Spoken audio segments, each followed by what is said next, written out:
España no nos ha dado otra opción que proclamar una nueva república. Buenas noches. Puigdemont acaba de dar un portazo en el marco de la única salida que le ofrecía el gobierno para no recorrer la vía penal a la que está abocado si finalmente proclama la independencia de Cataluña. Hoy, su presidenta del Parlament, Carme Forcadell, ha comunicado que el líder del procés no acudirá al Senado. Desafío que equivale a decir nada tengo de qué hablar con España. Lo vemos en las 5 W. El presidente de la Generalitat no escarmienta, pretende que todos los catalanes, incluidos los no separatistas, paguen las consecuencias de su delirio político. El Senado español le había invitado con todos los honores a que acudiese a la Cámara Alta a presentar alegaciones contra la aplicación del 155, dando así el primer paso para enmendar los gravísimos errores que ya ha cometido y los aún más graves delitos que ya ha perpetrado: prevaricación, malversación, desobediencia y sedición.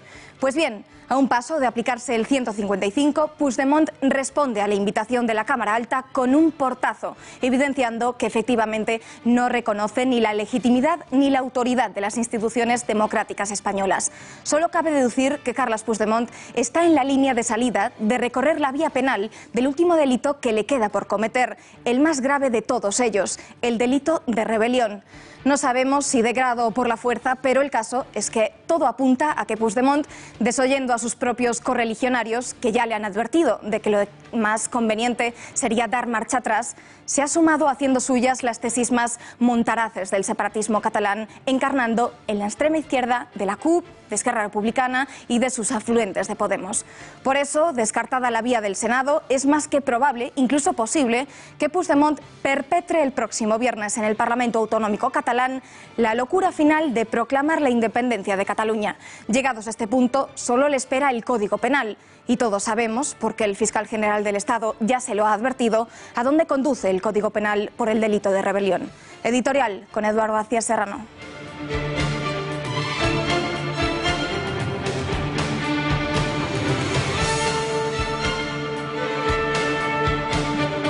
Buenas noches, María.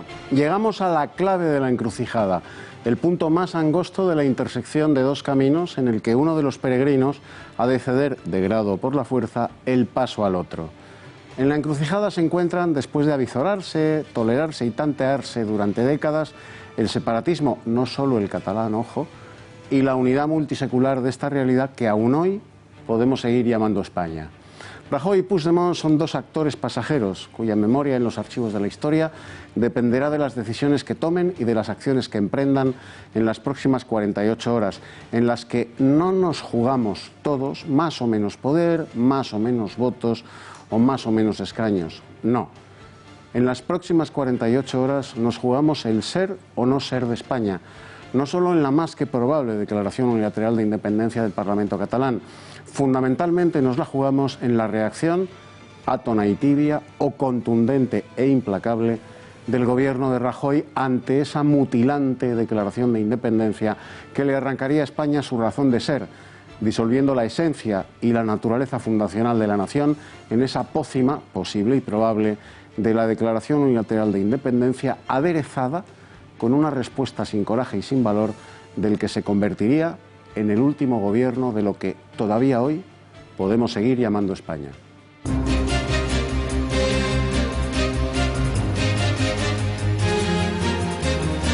La crisis en la habitual sesión de control al Gobierno en el Congreso de los Diputados, Joan Tardá, de Esquerra Republicana, le ha pedido hoy a Mariano Rajoy que frene la aplicación del artículo 155.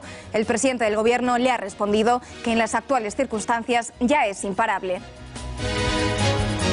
La crisis de Podemos incrementa las purgas de Pablo Iglesias contra todos los que no están de acuerdo con él. Su última víctima ha sido Carolina Vescansa. Su sustituta en la Comisión Constitucional, Irene Montero, dice que respeta las opiniones de Vescansa, pero le reprocha haberlas hecho públicas en los medios de comunicación antes de plantearlas en los órganos del partido.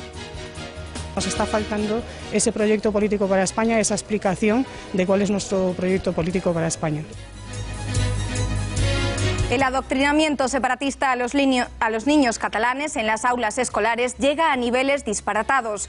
Hoy, en un colegio de Reus, los alumnos han sido recibidos con los compases del Segadors. Mientras tanto, el ministro de Educación y portavoz del Gobierno, Íñigo Méndez de Vigo, dice que el 155 se aplicará con mucha prudencia.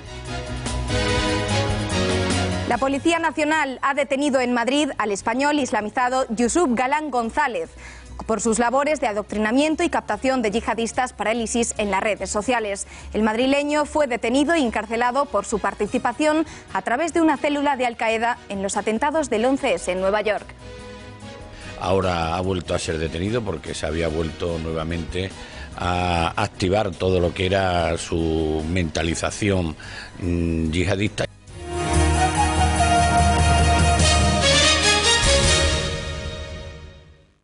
Carles Puigdemont está en máxima tensión. Durante el día de hoy y la noche de ayer ha mantenido las últimas reuniones con sus personas de confianza para decidir qué va a pasar el viernes. Tan solo tiene tres opciones. La primera, declarar la independencia. La segunda, independencia y elecciones constituyentes. Y la tercera, elecciones autonómicas. Lo que sí se sabe es que finalmente Puigdemont no va a comparecer en el Senado, al contrario de lo que se pensaba este mediodía. Ha decidido rechazar la invitación de la Cámara Alta y ya no tendrá la oportunidad de argumentar su rechazo a la aplicación del artículo 155. Pese a que esta opción estaba sobre su mesa, la presidenta del Parlament, Carme Forcadell, ha contactado con los grupos parlamentarios y les ha dicho que no irá. En la misma llamada, Forcadell ha informado de que también se cambia la hora del Pleno del Parlament. Se celebrará el jueves a partir de las 4 de la tarde. Quiere dialogar y porque no quiere atender a los requerimientos. Por tanto, es lo que hemos visto desde el principio, desde la conferencia de presidentes, precisamente en el Senado. El señor Puigdemont, que estaba invitado, como el resto de los presidentes de las comunidades autónomas, dejó la silla de Cataluña vacía. A menos de 2 días de saber lo que va a pasar y con el 155 en marcha, Mariano Rajoy ha instado a Puigdemont a que escoja la opción más fácil, la de convocar unas elecciones autonómicas, porque dice que es la más sabia decisión.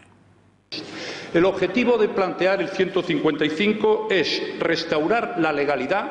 Supongo que usted querrá vivir en un país donde se aplique la ley y, si no, dígalo, apostar por la convivencia que se ha roto en Cataluña y atajar las consecuencias económicas que sus decisiones están provocando. Es una decisión esta excepcional, la del 155, y como es excepcional, pues queremos que dure poco y por eso el final es la convocatoria de unas elecciones. Aunque hay ramas del Partido Popular, como la que preside la Comunidad de Madrid, que no está de acuerdo con eso. Cristina Cifuentes cree que Puigdemont no está legitimado para poder convocar elecciones en Cataluña. La realización de elecciones autonómicas en Cataluña se tendría que llevar de forma que se garantizara los principios que rigen cualquier elección en todo el territorio español. Y en estos momentos el Gobierno de Cataluña y los partidos independentistas que le apoyan no están en condiciones de poder ofrecer esta seguridad jurídica.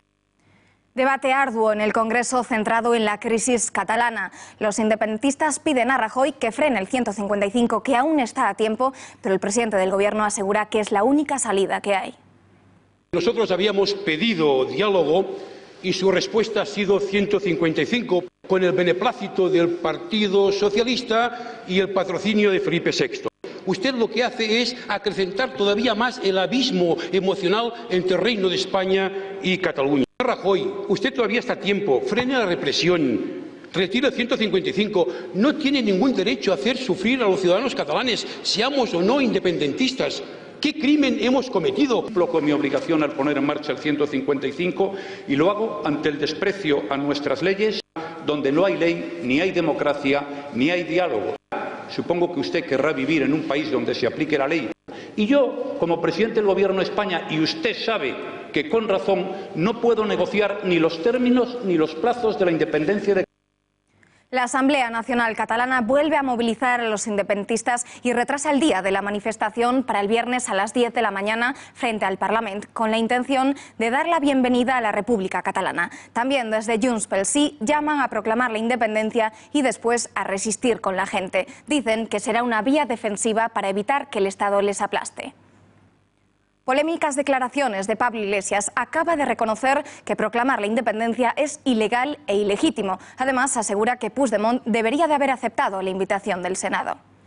Bueno, yo creo que acudir a cualquier espacio que sirva para el diálogo sería positivo. Es lo que nosotros hemos defendido siempre y lo vamos a seguir defendiendo a pesar de las dificultades. Desde luego, una declaración de independencia no solamente sería ilegal, sería ilegítima. Los partidos que defienden la independencia obtuvieron más de un 47% de los votos en las elecciones de 2015, un resultado excelente que les da derecho a gobernar en Cataluña, pero no a declarar la independencia. La incertidumbre de lo que va a ocurrir esta semana también llega hasta los Mossos d'Esquadra. La división interna ya se había incrementado después del 1 de octubre. Los agentes temen que se vuelvan a dar imágenes similares de esas cargas policiales que habíamos visto. Aunque los principales sindicatos ya han avisado de que existe poco margen para que los policías desobedezcan órdenes que respeten la ley. Conectamos con nuestra redacción. Javier Torres, dentro del Cuerpo de Policía Autonómica Catalana se nota mucha preocupación, ¿no es así? Buenas noches. Buenas noches, María. Efectivamente hay una gran incertidumbre. Los Mossos d'Esquadra pues saben que va a ser el primer cuerpo intervenido en el caso de que se aplique el artículo 155 de la Constitución. Por un lado están los que van a obedecer las órdenes del Gobierno de España, el Gobierno central, y por otro lado los que se van a posicionar con los independentistas, con el Gobierno autonómico de Carles Puigdemont. De momento, el ministro de Educación, Méndez de Vigo, ha señalado que la intención del Ejecutivo no es la de aplicar la fuerza ni usarla en Cataluña. Lo vemos. Es verdad que algunas imágenes repetidas una y otra vez puede causar esa impresión, pero mire, yo lo he dicho con toda claridad, no queremos que se produzcan actos de violencia. Y los actos de violencia no están en el ADN de este gobierno, ni en el de nadie. Y serán, lo he dicho también con claridad, los Mossos d'Esquadra, como Policía Autonómica, lo que tendrán que restablecer la ley y el orden. Nadie sabe lo que va a suceder. De momento, mañana a las 4 de la tarde comenzará el Pleno del Parlamento, que se prevé que se alargue hasta el viernes. Por eso será un día clave para los independentistas. Será cuando utilicen su última bala, antes de que el sábado, previsiblemente, Puigdemont y sus consellers sean cesados. El viernes es un día clave. A partir de mañana deberá despejarse de una vez la incógnita. ¿Independencia sí o no? Y todo parece indicar que la habrá el viernes. A esta pregunta tan sencilla se ha resistido a contestar de momento el presidente catalán, que no respondió al segundo plazo de requerimiento otorgado por el gobierno para que aclarase si declaró la independencia en su comparecencia en el Parlamento el pasado 10 de octubre. El Parlamento celebrará la sesión plenaria en la que los diputados catalanes podrán votar las propuestas de resolución que presenten los grupos. Se especula con la posibilidad de que Puigdemont aproveche este momento para declarar la independencia, pero no es el único escenario posible. El presidente autonómico podría convocar elecciones constituyentes sin declarar la independencia, o como tercera opción podría ser nuevamente una declaración ambigua al tiempo que convoca unos comicios autonómicos. Sea como sea, este pulso secesionista llegará el viernes a un punto de no retorno. Puigdemont deberá decidir si va hacia adelante con la independencia y Rajoy con la aplicación del 155. Estos son los escenarios. Muchas dudas sobre lo que sucederá estos 2 días. Por ello, hemos querido preguntárselo a algunos de los mejores conocedores de la actualidad política de este país. Estamos en diferentes puntos de nuestra redacción. La pregunta es, ¿qué va a pasar tanto mañana como el viernes? ¿Va a declarar Puigdemont la independencia? Empezamos por escuchando la opinión del director de Intereconomía Televisión, Gonzalo Bans. Adelante. ¿Qué va a hacer Carles Puigdemont? Pues yo creo que a estas horas no hay ningún tipo de duda. Es evidente que él mismo lo ha demostrado con las decisiones que ha ido tomando, renunciando a ir al Senado, que va a proclamar la independencia. No creo que sea el jueves por la tarde, será probablemente el viernes por la mañana. De ahí no hay dudas. La gran pregunta entonces, la que verdaderamente creo que interesa, es cómo va a reaccionar el gobierno en el supuesto, en la certeza muy probablemente de que Carles Puigdemont vaya a declarar la independencia de manera unilateral. Lo que debería hacer, lo que ocurriría en cualquier país normal, lo saben ustedes, lo sé yo. Carles Puigdemont debería ser en ese momento detenido y llevado a disposición judicial. Va a tener los arrojos, los bemoles suficientes el gobierno de Mariano Rajoy para dar esa orden política lo veremos y será, yo creo, la jugada más interesante de este viernes, independientemente de la aplicación del 155, que evidentemente habrá que hacerla para volver a la legalidad. Gracias, Gonzalo. Más opiniones. Escuchamos al presentador de la redacción abierta de la tarde, Xavier Horcajo. ¿Qué tal? Buenas noches, María. Pues creo que va a ser el mayor de los errores de Carles Puigdemont. Creo que el viernes, en la sesión esa que empieza por la mañana y que va a tener a la ANC fuera reunida para celebrar la República, ellos no engañan nunca, pues ahí se va a declarar unilateralmente la independencia. Además, creo que sin elecciones, según me cuenta la gente que está cerca de Puigdemont. Y ese es el gran error de este tipo, porque este tipo podría habernos jugado de manera inteligente una convocatoria electoral dudosa, con apellido, constituyente, que hubiera dejado un poco noqueado al Senado y a nuestro Estado de Derecho, porque eso no lo ha previsto nadie. Sin embargo, la ruptura con la CUP, la amenaza de los indepes que corren el camino con él, le llevan a Puigdemont a llegar al final del recorrido, al choque de trenes. Gracias, Javier. Y seguimos con los cálculos de la editora jefe de la Gaceta, Rosa Cuervas Mons. Buenas noches. Buenas noches, María. El señor Puigdemont ha demostrado no tener demasiado respeto a la legalidad vigente y no creo que comience a tenérselo a partir de mañana. Este jueves, en el Parlament, Puigdemont no sé si hará una declaración unilateral de independencia, pero desde luego va a seguir estando en la ilegalidad, en el entorno en el que se mueve desde hace meses. Dará un paso más en este golpe de Estado hacia la unidad de España. No va a haber pasos atrás. En todo caso, declaración unilateral de independencia o algo parecido. Yo creo que no va a convocar elecciones, o por lo menos no de la forma que esperan PP, PSOE y Ciudadanos para otorgarles amnistía política. Y el viernes no sé si le darán otra oportunidad para asistir al Senado, pero desde luego si va, lo hará para desafiar a la ley, jugar con el lenguaje y con los tiempos, como lleva haciendo hasta ahora. Y el Gobierno, salvo sorpresa, se verá obligado a aplicar el viernes y el sábado que aparezca en el Boletín Oficial del Estado ese artículo 155 tan necesario para España. Gracias, Rosa. Y finalizamos con la opinión del presentador de la redacción abierta de La Mañana y de Tiempos Modernos, José Javier Esparza. ¿Qué crees que va a pasar estos días? Buenas noches. Buenas noches, María. Bueno, si yo fuera Puigdemont, trataría de llevar hasta el final lo que ha empezado, más que nada para no quedar como Cagancho en Almagro. Yo no sé lo que va a hacer Puigdemont, creo que él tampoco lo sabe. Pero lo que a mí me gustaría es que mañana Puigdemont pusiera así las manitas en el Parlamento español e ingresara donde debe ingresar, porque lo que este hombre está haciendo es romper la unidad nacional de España, es decir, la base misma de nuestra libertad, de nuestra democracia, de nuestra convivencia, de nuestra Constitución. Todo lo que no sea eso será prolongar el conflicto y mucho me temo que será prolongarlo con la connivencia del gobierno de Rajoy y del PSOE de Pedro Sánchez. Esperemos que no sea así. Esperemos que mañana tengamos una respuesta, pero me parece que no. Gracias a todos. Ya veremos quién ha acertado. Desde el Partido Socialista niegan las discrepancias internas y garantizan que los socialistas coinciden con el PP en la aplicación del 155. No lo sabemos, no sabemos cuál es la posición exacta del Gobierno. La señora vicepresidenta dijo lo mismo que ha dicho el Partido Socialista, que si se convocaban unas elecciones dentro de la legalidad y en el marco constitucional no había razones para acudir al 155. Y eso es así, si se convocan esas elecciones no hay razones ni jurídicas ni políticas para acudir al 125, siempre que sean elecciones en el marco de la legalidad y en el marco constitucional. Pero parece ser que ese apoyo de Sánchez a Rajoy ha sido la gota que ha colmado el vaso de la paciencia de algunos militantes socialistas que han decidido darse de baja en el Partido Socialista. Es el caso de Isabel Escudero, referente de la corriente nacionalista del partido en la provincia de Castellón. El exvicepresidente Alfonso Guerra ha hablado otra vez y ha defendido que el Gobierno está obligado a aplicar el artículo 155. Además, ha asegurado que la convocatoria de elecciones no tiene nada que ver con el 155. Deroga las leyes que aprobaron el día 6 y el día 7 de referéndum y de transitoriedad, pues entonces no habrá problema. No creo que se justifique aplicar el 155. Si no las deroga, pues no tiene nada que ver con las elecciones. El 155 no se aplica para que convoque elecciones.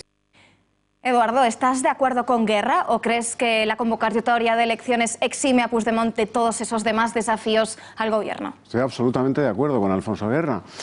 Los de la pomada del consenso, del diálogo de besugos y del debate circular con los separatistas han encontrado un último argumento más propio de cíngaros de mercadillo, ni para ti ni para mí, para estabilizar, que no remediar, la crisis desatada por el independentismo catalán. Ese argumento, que en sí mismo no es más que un placebo, es la convocatoria anticipada de elecciones. Y voilà, convocamos elecciones y todo arreglado, como si esa cita con las urnas fuese el bálsamo fierabrás contra el separatismo, el antídoto de todos los delitos ya perpetrados en su nombre y el jarabe democrático que devolvería a los delincuentes un estatus civil y político exento de riesgos penales y de responsabilidades civiles por todas las atrocidades que ya han cometido. Los exégetas de las elecciones anticipadas como bidé político en el que asear a los separatistas para que puedan volver a seguir dinamitando España desde el marco democrático, eso sí, son incapaces de explicarles a los españoles por qué un tipo como Puigdemont y sus cómplices, que ya han perpetrado los delitos de prevaricación, malversación, desobediencia y sedición, quedarían inmediatamente absueltos si se avienen a convocar elecciones. Pelillos a la mar y aquí no ha pasado nada, Puigdemont, si ahora montas una farsa electoral y dejas la tabarra de la independencia, ya si eso, para dentro de unos añitos y ya iremos viendo. Gracias, Eduardo. Y más destacados que han ocurrido hoy en el Congreso. La diputada del Partido Socialista, Meritxell Batet, ha hablado en catalán en la Cámara Baja, pero acto seguido la presidenta del Gobierno le ha pedido que se dirigiese a los demás en una lengua que todos pudiesen entender. Al senyor Puigdemont li demanem que convoqui eleccions autonòmiques per tornar a totes les... Un segundo, señora Batet. Procuremos hablar, ya sabe que yo soy de una comunidad bilingüe, procuremos hablar en la lengua que nos entendemos todos los españoles, aunque yo, como sabe, soy de una comunidad bilingüe y desde luego fomento el uso de todas las lenguas cooficiales. Continúe. Y también desde el Congreso, En Comú Podem ha pedido la dimisión de la vicepresidenta por considerarla responsable de lo que está ocurriendo en Cataluña. A lo que Soraya ha contestado así. Usted ha fracasado estrepitosamente. Usted era la responsable de la cuestión catalana en el Gobierno. Va de error en error. No es la solución, es el problema. Por eso le exigimos, vicepresidenta, que dimita. Y, por cierto, nosotros también les pedimos que vuelvan al orden, limpien sus tramas de corrupción. Señor Vendrell, esa Constitución que usted cita hoy es una Constitución que usted ha ignorado cuando su grupo parlamentario ha servido de coartada a los secesionistas. Porque no hay nada más contrario a la igualdad de todos los españoles que permitir que unos decidan y que los demás acaten. Que no solo es abiertamente contraria a la Constitución, sino que es un atentado a la igualdad de todos los españoles, como decía su compañero de partido, el señor Jordi Solé. Y Sáenz de Santamaría ha arremetido duramente también contra Pablo Iglesias, al que acusa de querer sustituir la Constitución con una carta argumentario de él mismo. Lo que pretenden ustedes es sustituir la Constitución por la carta argumentario del señor Pablo Iglesias. Dice que el problema no es una cuestión de ilegalidad, es que simplemente tiene algún defectillo. Me llama poderosísimamente la atención, señor Guijarro, cómo conciben ustedes el proyecto territorial de España. Me pasa con muchos compañeros de su grupo, que no lo entiendo. Señor Pablo Iglesias, que España será plurinacional o no será. Al folio 5, párrafo 6, o sea, que España será la España que quiere el señor Pablo Iglesias o no habrá España. ¿Ustedes consideran que debe haber soberanía popular? ¿Que todos los españoles son iguales? ¿Qué diferencia hay entre ser nación y no ser? ¿Son naciones con Estado, sin Estado o camino de ser Estado? No sé si va a ser posible una reforma de la Constitución. Dependerá de que seamos capaces de construir un consenso. España será y es lo que quieren los españoles. Lo que quiera el señor Iglesias también, pero no solo lo que quiera el señor Iglesias. Hoy la fundadora y exdirigente de Podemos, Carolina Vescanza, ha admitido en público las importantes diferencias que mantiene con Iglesias respecto al discurso sobre la crisis en Cataluña, lamentando que Podemos solo hable para los independentistas catalanes y no tenga un proyecto político para España. Yo creo que todo el mundo sabe que a mí me gustaría un Podemos que le hablase más a España y que hablase más a los españoles y no solamente a los independentistas. Y en ese sentido creo que hay muchas personas en Podemos que sienten lo mismo que siento yo. Lo que tenemos que debatir es cuál es nuestra posición y cuál es nuestra forma de explicarla. Yo creo que nos está faltando ese proyecto político para España, esa explicación de cuál es nuestro proyecto político para España. Vamos a analizar ya esta nueva crisis interna de Podemos con la periodista de La Gaceta, Fátima García Manzano. Fátima, buenas noches. Buenas noches, María. ¿Crees que la opinión de Vescansa es la mayoritaria en Podemos? Bueno, creo que no sé si es mayoritaria, lo que sí es que Carolina Vescansa ha marcado un antes y un después en la formación y confío en que a partir de ahora muchos representantes y diputados de Podemos sí que sigan un poco esta corriente y empiecen a criticar la estrategia política que está llevando la formación morada tanto en el Congreso como fuera de la Cámara Baja. ¿Y esta declaración de Vescansa contra la cúpula del partido se produce como venganza, ya que fue purgada por Iglesias, o porque se ha dado cuenta de que es un error estratégico posicionarse al lado de los secesionistas?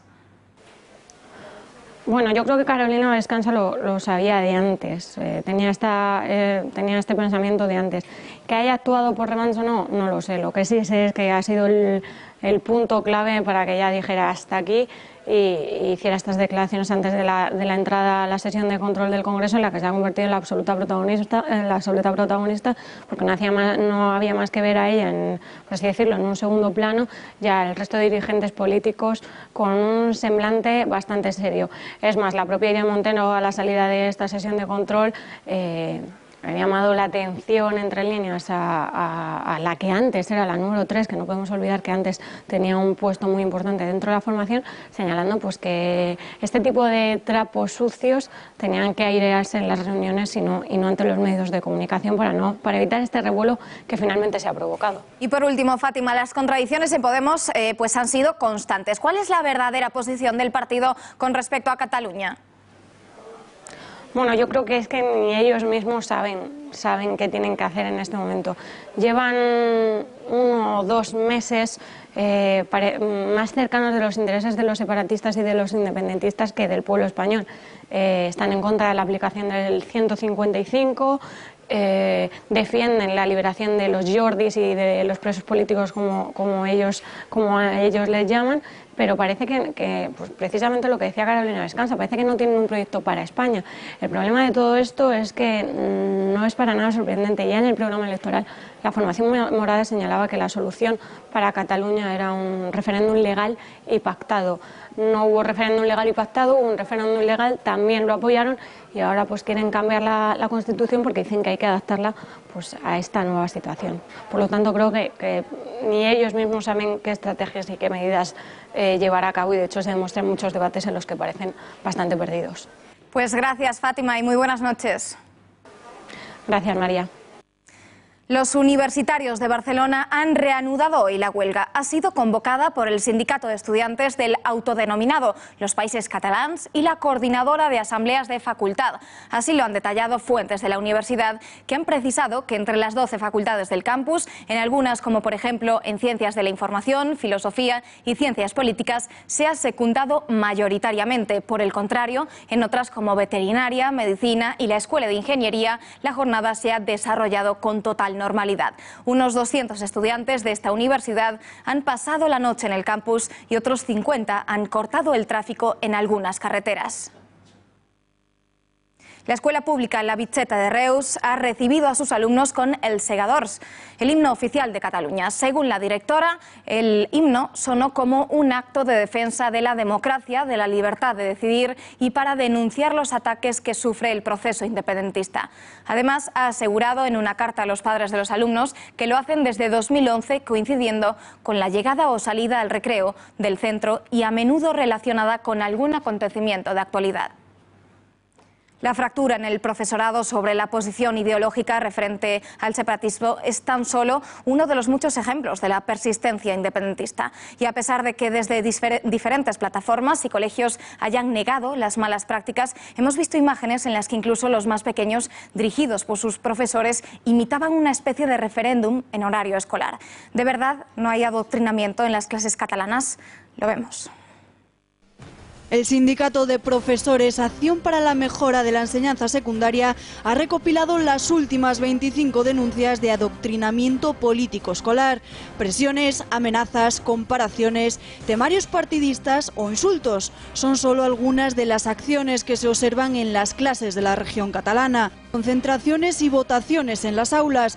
El pasado 17 de octubre se produjeron protestas en varios colegios por las detenciones de los líderes de ANC y de Òmnium Cultural. Como ven, esta es la carta que se envió a muchos institutos para llevar a cabo las concentraciones, pero se han incautado más de 1.300 imágenes relacionadas con la propaganda secesionista en diferentes centros catalanes. Una estudiante de la región catalana se quejó públicamente de que su profesora les obligó a mostrar su ideología política al votar en clase para conocer si estaban a favor de la huelga. El contenido de las clases no se queda aquí. Niños, hoy no daremos matemáticas, daremos Infocat. Asimismo, en vez de estudiar matemáticas, literatura o historia, les muestran vídeos criticando a la policía española, como no, de TV3. Incluso se regalan ejemplares de este libro, El camino hacia la independencia. Pero no solo se obsequian volúmenes que dejan claras sus intenciones, y es que 19 libros del conocimiento del medio, de quinto y sexto de primaria, han sido revisados por plasmar planteamientos ideológicos. Hasta medios de comunicación no catalanes también realizan una diferencia entre aquellos que hablan catalán y los que no. Los niños del castellano catean el doble que los catalanoparlantes. No solo con quedarse a gusto con este titular, se atreven incluso a calificar como menos avispados a aquellos que no hablan catalán. Los alumnos de los colegios públicos y concertados de Cataluña viven con miedo. No son solo los hijos de los cuerpos y fuerzas de seguridad del Estado los que reciben el acoso, también a cualquier menor que opte por el castellano. 3 estudiantes universitarios de la Universidad Autónoma de Barcelona denunciaron la elaboración de listas de alumnos que no son partidarios de la independencia. Incluso un funcionario público lo reconocía en una entrevista. Soy inspector de Barcelona y sí, se adoctrina en los colegios. Después de haber negado que haya algún problema en la educación catalana, el ministro Íñigo Méndez de Vigo se ha comprometido a aplicar, si lo dice el Senado, el artículo 155 de la Constitución con prudencia e inteligencia en la escuela catalana, porque dice que lo que más le importan son los alumnos y las familias. Por tanto, señoría, yo si el Senado aplica ese artículo 155, me comprometo a una cosa, señoría, a hacerlo con inteligencia y con prudencia, que es lo que he hecho siempre en mi vida, y tampoco me ha ido tan mal. ¿Y sabe usted por qué? Porque a mí lo que me importa sobre todo en Cataluña y el resto de España son los alumnos y son las familias, y a ellos nos debemos. TV3 está acusada de ser un instrumento a favor del independentismo en lugar de un medio de comunicación plural. Y es que la cadena pública tiene un libro de estilo en el que impone un modelo de periodismo muy concreto. Alba Vila, ¿qué dice ese libro de estilo? Buenas noches. Buenas noches, María. Vamos a analizarlo detalladamente. El libro de estilo de TV3 entró en vigor en el año 2010. En él no solo se fija la línea editorial del medio, sino que incluso va un paso más allá. Impone que términos como país, nación, nacional, gobierno y parlamento, entre otros muchos, hacen referencia a Cataluña si no se indica otra cosa. Así, los periodistas no podrán referirse al presidente del gobierno, al presidente del país, cuando se refiere al español de turno, sino que tendrán que hablar del presidente de España. Tampoco podrán decir selección nacional de fútbol, sino selección española. Asimismo, en el libro de estilo de este medio de comunicación público se realza la identidad nacional catalana y el uso exclusivo de la lengua catalana. De esta forma, todos los trabajadores y colaboradores del grupo audiovisual, compuesto por la televisión pública, TV3, Cataluña Radio y el portal de noticias 324, lo deben cumplir de manera íntegra. En el colmo del delirio, el libro de estilo impone que los 2.312 trabajadores de la cadena lo siguiente: designar con el nombre de Cataluña del Norte el conjunto de las comarcas catalanas que pertenecen a Francia. Para el nacionalismo catalán, estos territorios se dividen en 5 comarcas. Aquí las vemos: a Rosellón, Vallespir, Conflent, Cerdaña y Capcir. No es ningún secreto que el pancatalanismo es el dogma de fe impuesto por los responsables de TV3. Por ello, todos los medios de la Corporación Pública Catalana deben usar la expresión países catalanes para referirse al conjunto de territorios de habla catalana desde el punto de vista histórico, lingüístico o cultural, es decir, la Comunidad Valenciana y las Islas Baleares. María. Gracias, Alba. Y siguen produciéndose, como acabamos de ver, casos de adoctrinamiento en los colegios de Cataluña. Vamos a saludar ya al autor de Historias ocultas del nacionalismo catalán, el señor Javier Barraicoa. Buenas noches, señor Barraicoa. Muy buenas noches, muchas buenas noches, gracias. ¿Cómo de habituales son este tipo de casos en Cataluña? Bueno, el tema está saliendo ahora a la luz, pero evidentemente es un tema que ya sabíamos que se estaba produciendo masivamente, es una especie de diseño de ingeniería social, pero a raíz de los últimos acontecimientos, sobre todo las últimas manifestaciones, parece que la gente pierde el miedo y está denunciando, ¿no? Por ejemplo, en la Seu d'Urgell ya ha habido 11 familias que han denunciado a los directores y profesores de instituto porque a los hijos se les enseña en clase, por ejemplo, que la policía es mala y que la policía mata o bueno, cualquier tipo de barbaridad, ¿no? También en colegios donde están hijos de guardias civiles se les ha hecho una persecución y un bullying terrible y yo conozco familias que han tenido que llevarse los hijos pues a Andalucía porque aquí era imposible, no les llamaban asesinos, se utilizan estrategias absolutamente totalitaristas. Por ejemplo, me contaba una profesora que lo había vivido, que una profesora nacionalista, pues a una niña que hablaba en castellano, le empezó en catalán a decir: uy, hoy te veo muy fea, hoy te pasa algo, estás muy fea. Y al final le dice: mira, ya sé por qué estás fea porque hablas castellano, si hablas catalán serás más bonita, ¿no? Y claro, cuando ya llegas a este nivel vamos, más que denunciable, ¿no? Terrible. ¿Debería entonces el Gobierno central recuperar esas competencias de educación? Méndez de Vigo ya ha dicho que va a aplicar el 155, pero ¿es de verdad? Sí, bueno, yo tengo ahí mi reparo, siempre lo he comunicado y lo he expresado, que la educación en catalán está bunkerizada en el sentido de que primero el Partido Socialista catalán no colaborará con el gobierno español en esto, ellos quieren blindar la educación y que hay estudios que dicen que un 75% de profesores de secundaria y primaria son votantes de Esquerra Republicana o de la CUP, ¿no? ¿Esto qué significa? Que por mucho que se quiera controlar la educación, el problema está muy enquistado. Entonces aquí tiene que actuar la alta inspección del Estado y elaborar un tipo de ley en la cual los concursos para funcionario de educación hagan rotar a los profesores por toda España, porque si no hay una endogamia brutal y entonces ellos en 30 años han conseguido bunkerizar totalmente la educación, ¿no? Y si finalmente el Gobierno de la Generalitat queda intervenido, ¿de qué forma tendría el Estado que aplicar un sistema educativo eficaz para que se acabe pues todo ese odio a España en las aulas? Bueno, es que es muy difícil porque casi primero tendría que activarse, que de hecho ya se ha activado en el Ministerio de Educación, en el Departamento de Barcelona, se ha activado unos teléfonos y unos correos de contacto para denuncias, ¿no?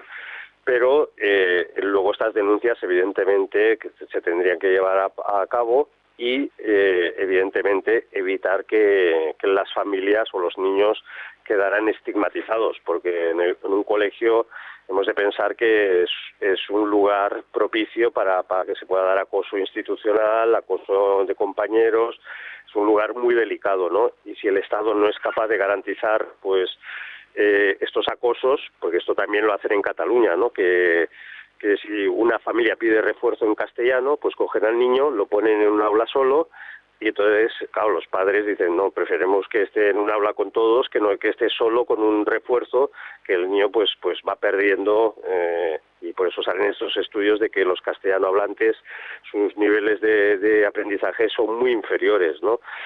Yo creo que es un problema muy grave y a plantear una política no tanto del 155, sino que es un pacto de Estado. Y también es absurdo que el gobierno diga que dentro de 6 meses habrá elecciones y luego normalidad, porque en 6 meses no puedes arreglar el sistema educativo en Cataluña. Esto es un problema de décadas. De acuerdo, señor Barrecoa. Pues muchísimas gracias por estar en directo con nosotros. Buenas noches. Muy buenas noches, muchas gracias. Desbandada de ahorradores en Cataluña, de grandes y de pequeños también.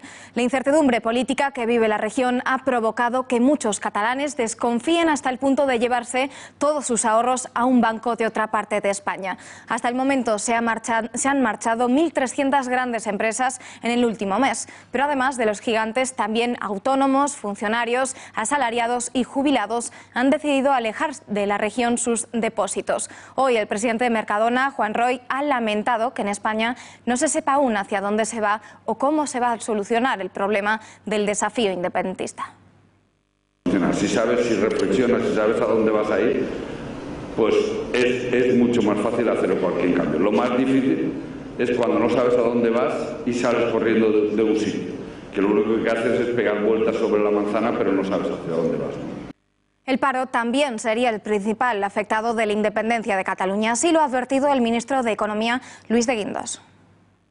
Supondría desgarrar a una de las comunidades autónomas más integradas en los flujos de comercio, financiero, de capitales mundiales, y una Cataluña independiente sería mucho menos autónoma, tendría mucho menos soberanía desde el punto de vista de política económica que como parte de España, de la Unión Europea y de la zona euro. Quedaría fuera de todos los tratados. Y no solo afectaría a las empresas o al paro, sino que también a los aeropuertos. Sin espacio aéreo propio no hay país. Así de claro se expresan fuentes del sector aeronáutico español. Por eso la efímera ley de la República Catalana disponía de un apartado para definir que el territorio de Cataluña está compuesto por el espacio terrestre, incluido el subsuelo y sus límites geográficos y administrativos. Pero hay un problema: no existe espacio aéreo, ni marítimo ni terrestre, sin reconocimiento internacional.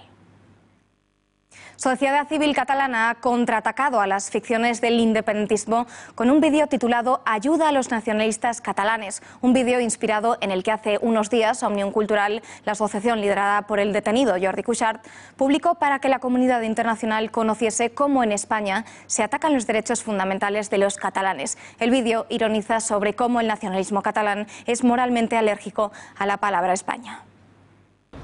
This is Barcelona. Catalonia, Europe. Notice that I didn't say the word Spain. That's because we, Catalan nationalists, are deathly allergic to this word. Well, whatever, that's besides the point. These people behind me are Catalan nationalists. They are taking back the streets to protest peacefully because, as we say, the streets will always be ours. And why are we doing this? Basically, because we are Catalan nationalists and believe in nationalist values, like we are a nation and we have the right to be a state. Our nationalist regional government has always stood for social rights, public health, equality for women and education, as you can see from the images. This is our regional police during the economic crisis, using a degree of understanding never seen before in a state aspiring to become a member of the European Union. We are pacifists, but sadly, all these values are under attack right now here in Catalonia, my home. Just a few days ago, on October 1st, the Spanish government deployed thousands of police to stop our independence referendum. They defend the stupid notion that changing the borders, a decision that affects the whole citizenship of Spain, should be made by the whole of the population and not only by us, Catalan nationalists. They unionists are always complaining, but what crime has our regional nationalist government committed so far? Well, it's true that we, Catalan nationalists, abolished unilaterally both the Spanish Constitution and our own Catalan Statute of Autonomy. Abstencions. It's true that we suspended the rights of opposing members of Catalan Parliament. It's also true that we shut down our own regional parliament, which has ceased its activities since then. But are such formalities really important? The important thing is that, despite the Constitutional Court's prohibition, we managed to hold the referendum, and we did it fine. We sent our people to oppose the police action. We sent the foreign press information that conveniently served our purpose. We succeeded. Now the Spanish state is threatening us with silly things like recovering constitutional order and the rule of law. But we won't let that happen. In short, isn't it wonderful? We have discovered that everybody thinks exactly the same here in Catalonia. And we do so at the same time. In fact, we are about 35% of the population. But it's okay. We are the Catalan people. The rest, well, it's true that on October the 8th there was a demonstration against the unilateral declaration of independence. True, there was about 1 million people, but they were just a bunch of fascists. So Europe, you are nothing without us. You need us. Soon, we will no longer be part of Spain. We will be part of you. ¿Cómo se ve el conflicto catalán en el extranjero? Los nacionalistas catalanes llevan tiempo vendiendo su relato en el exterior con cierto éxito. En los últimos días, los periódicos de todo el mundo han recogido la reacción del gobierno de Rajoy frente al desafío independentista. Laura Fernández Cañas, buenas noches, cuéntanos. Muy buenas noches, María. En Estados Unidos, The New York Times titula "España planea destituir al líder de Cataluña" y añade: "Es la primera vez que el gobierno de España actúa para despojar de su autonomía a una de sus 17 regiones. En Italia, el Corriere della Sera recoge así la decisión del gobierno. Reiniciado el gobierno catalán, Madrid y Barcelona están cada vez más lejos. En Alemania, Frankfurter Allgemeine califica de mano dura la decisión del presidente español. Dice así: Madrid interviene, mano dura contra los separatistas. Rajoy pide al Senado que se aplique el 155 de la Constitución española para restaurar la ley en Cataluña. En el Reino Unido, el veterano The Times advierte: Cataluña protesta mientras Madrid toma el control. Cataluña planea la desobediencia civil mientras Madrid impone su gobierno directo. Al otro lado de los Pirineos, Le Monde titula una manera más natural y más neutral, sobre todo Cataluña, las opciones de los separatistas frente a las medidas de tutela. En nuestro también país vecino, Portugal, el diario Público titula: Madrid cesa al gobierno catalán y Puigdemont podría ir a la cárcel. Gracias, Laura. Y un último apunte antes de dejar la actualidad nacional. La exalcaldesa de Cádiz, Teófila Martínez, increpó al actual inquilino del consistorio andaluz, Kichi, al que dedicó calificativos como fascista, cobarde y cacique. La concejal del PP reaccionó así después de que Kichi dejara sobre la mesa 2 puntos del orden del día del ayuntamiento.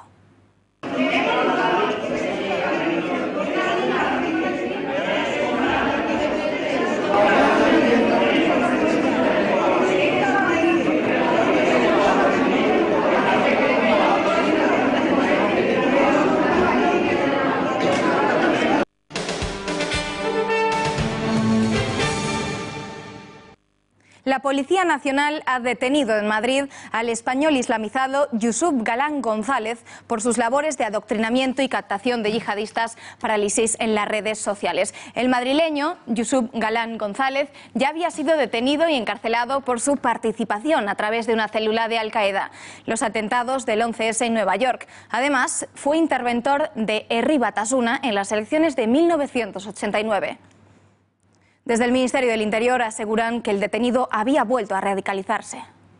Ahora ha vuelto a ser detenido porque se había vuelto nuevamente a activar todo lo que era su mentalización yihadista y al mismo tiempo todo lo que estaba llevando a cabo para adoctrinar a nuevas personas para que pudieran incorporarse a Daesh, hasta el punto que es lo que han venido llamando los expertos de la lucha contra el terrorismo yihadista en un cibersoldado. Como acabamos de ver, este yihadista era español y había participado en los ataques del 11S de Nueva York. Por eso nos preguntamos cuáles son los países que más han aportado yihadistas al Estado Islámico desde el año 2014. Comenzamos por los más cercanos, por la Unión Europea. Según el RAN, un grupo de inteligencia especializado en salafismo, en los 2 últimos años viajaron a luchar con el ISIS unos 5.000 ciudadanos de la Comunidad Europea, de los que habrían vuelto un 30%, es decir, unos 1.500 yihadistas ya entrenados han retornado. De nuestros países vecinos, el que más ha aportado terroristas es Francia, con 1.919 combatientes, y España cuenta con un contingente de alrededor de 200 yihadistas, según fuentes de la inteligencia española. Oriente Próximo es, en términos globales, la mayor cantera del yihadismo. Arabia Saudí, de donde viene el fundador de Al-Qaeda, ha aportado a Daesh nada menos que 3.244. Detrás de los saudíes están los jordanos con otros 3.000 yihadistas y los tunecinos con casi el mismo número, 2.962 hombres. Pero en términos individuales, sin duda, es Rusia la que más terroristas ha aportado al movimiento creado por el iraquí al-Baghdadi. De Rusia y de sus territorios musulmanes proceden exactamente 3.417 combatientes del ISIS. Para analizar cuáles son las claves que explican esta radicalización de un ciudadano español que se convierte al Islam, saludamos ya al analista en seguridad, Chema Gil. Señor Gil, buenas noches. Hola, muy buenas noches. ¿Cómo es posible que un condenado por los atentados terroristas del 11S no estuviera más vigilado? ¿Cómo es posible?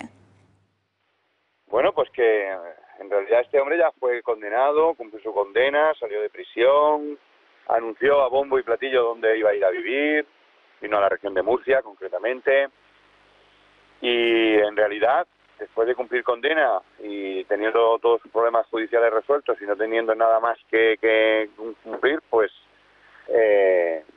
la operativa policial está también limitada por el cumplimiento del derecho. Quiero decir que ¿cómo es posible? Pues, pero mire usted, es posible, y seguramente durante algún tiempo este individuo no ha estado realizando actividades vinculadas al yihadismo, y en cuanto las ha hecho, la policía pues lo ha detectado y lo ha detenido. O sea que tenemos unas fuerzas de seguridad que no han dejado a este individuo, que aparentemente era de un perfil bajo ya, así se estimaba por determinadas fuerzas, pero lo cierto y verdad es que se ha incorporado, a tenor de lo que estamos viendo en la investigación policial, pues se ha incorporado de nuevo a la dinámica del terrorismo. ¿Y qué proceso sigue un ciudadano que no tenga aparentes vínculos con el radicalismo ni el Islam para convertirse al Islam y que sea combatiente desde España? Bueno, es que no hay un procedimiento único. En los procesos de captación y radicalización pueden ser tan variopintos en los matices como personas son captadas, porque cada persona tiene un proceso personal, una historia personal, unas frustraciones personales y demás, ¿no? En el caso de Yusuf Galán o Luis José, es un individuo que empezó, estamos hablando de una relación con el terrorismo yihadista muy antigua. Estamos hablando de la primera célula de Al-Qaeda en Europa, de la célula de Abu Dada, ni más ni menos, ¿no? Y este individuo llegó a este mundo a través después de haber estado sometido a ciertas adicciones en Turquía. Al final creo que fue donde se desenganchó mediante una ayuda humanitaria que recibió de alguna organización, y a partir de ahí empieza una vinculación extraña con determinados grupos radicales que se consolida vinculándose a esta célula Abu Dada, al entorno de Al-Qaeda, que además le llevó a entrenarse a campos de Al-Qaeda en Indonesia. Claro, no es un individuo de un barrio marginal de Madrid, este es un individuo de una familia De acuerdo, señor Gil. Pues no desvelaré más, pero de una familia de rancio abolengo, quiero decir que no es ninguna persona marginal ni nada de eso. Y esta radicalización le ha llevado ahora a una ubicación muy peligrosa. Pues muchísimas gracias, señor Gil. Muy buenas noches, gracias. De nada, buenas noches, adiós.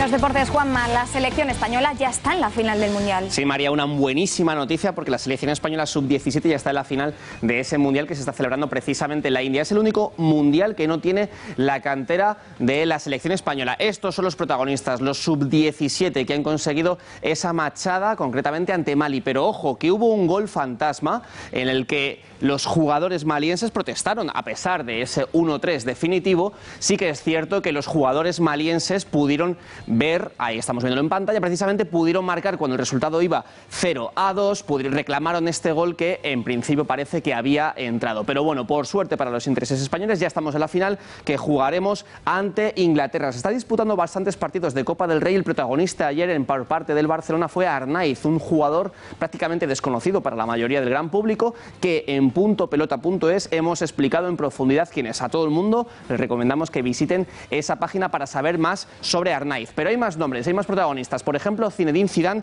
que ha hablado de Dani Carvajal. ¿Está el jugador del Real Madrid cerca de volver a los terrenos de juego después de superar su pericarditis? Bueno, pues esto es lo que ha dicho sobre Carvajal y también sobre Gareth Bale. Bien, va bien porque además ha hecho toda la prueba y es todo positivo. Hoy ha empezado además a estar en bici, entonces lleva su tiempo, entonces contento porque ya es sano, no tiene nada más, pero luego hay un proceso de recuperación. Lo siento. Pues muchas gracias, Juanma. Más en Punto Pelota. A todos ustedes, muchísimas gracias por haber confiado en nosotros. Buenas noches.